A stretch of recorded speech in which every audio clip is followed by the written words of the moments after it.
لیکن اس بل کو راتوں رات لا کر اس کو پاس کر دیا تھا. اس کو بھی اسی طرح کر سکتے تھے، لیکن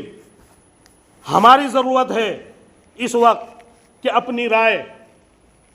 جو ہمارے نوجوان ہیں جن کے پاس موبائل ہیں، اگر وہ اپنی رائے اب تک نہیں بھیج سکے تو یہاں اس دروازے کے اوپر بھی وہ کوڑ کا پرچہ، بال کوڑ کا پرچہ لگا ہوا ہے، اس دروازے کے اوپر بھی لگا ہوا ہے، اور یہاں مسجد کے اندر بھی لگا ہوا ہے. اس کو اپنے موبائل کے اندر لیں. اگر کسی کو بھیجنا نہیں آتا ہے، سمجھنے میں نہیں آتا، تو ایک دوسرے سے معلوم کر لیں کہ کس طرح اس کو بھیجا جائے، کیونکہ اس کے اندر پوری درخواست لکھی ہوئی ہے انگریزی کے اندر. انگریزی میں اس کو لائیں اور پھر وہ درخواست جائے گی جب ہم اس کے اوپر کلک کر دیں گے. تو یہ ایک بہت بڑی ذمہ داری آج ہمارے اوپر آئی ہوئی ہے. تو آپ اور سبھی اپنے گھروں کے اندر بھی، یہ نہیں کہ مردوں کے اوپر ہی ہے، آج ہر گھر کے اندر عورتوں کے پاس بھی موبائل موجود ہیں.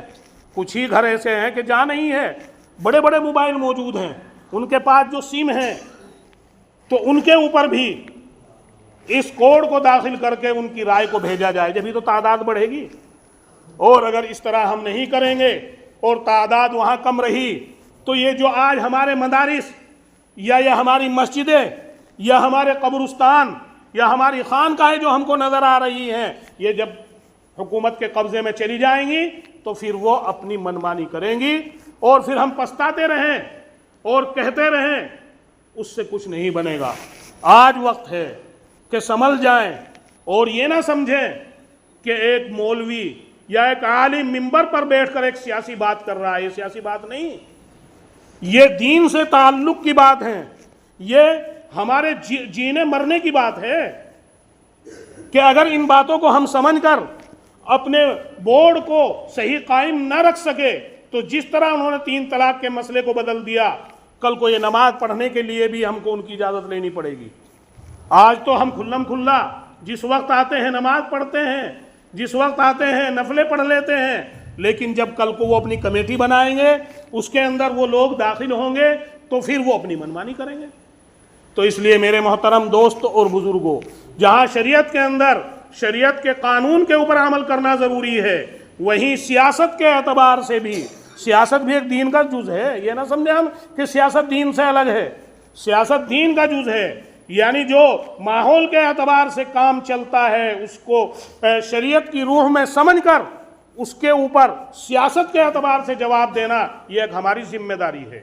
انہوں نے جو ایک کمیٹی تشکیل کی ہے، وہ کمیٹی اسی لیے تشکیل کی کہ وہ ہماری مسلمانوں کی رائے پیش معلوم کرنا چاہ رہے ہیں کہ ان کی رائے اس وقف بورڈ کے بارے میں کیا ہے. اور وہ بتلا دیا کہ تقریباً 5 لاکھ کے قریب ایسی بڑی بڑی املاک جائیداد موجود ہیں ہندوستان کے اندر، ہر صوبے کے اندر، کہ جو وقف بورڈ کے تحت میں ہے آج تک، یعنی مسلمانوں کا ان پر حق ہے. اور اگر اس رائے میں ہماری کمی رہ گئی اور ہم مکمل رائے اپنی پیش نہ کر سکے، تو پھر وہ رد و بدل کر دیں گے. تو یہ ایک ہماری ذمہ داری ہے. تو اللہ رب العزت سے دعا ہے کہ اللہ تعالی ہم سبھی کو جو باتیں ہم نے سنی ان کے اوپر عمل کرنے کی توفیق عطا فرمائے، اور اپنی مسجدوں کو آباد کرنے کی توفیق عطا فرمائے. آج یہ حالات جو آ رہے ہیں، مسجدیں تو ہم نے بہت بنا دی، مدرسے بھی ہم نے بہت بنا دیے. مقصد کیا تھا مسجدوں کے بنانے کا؟ کہ ہم اپنی عبادت کریں. اللہ جو ہم سے روٹھا ہوا ہے، جو ناراض ہے، اس کو ہم منائیں.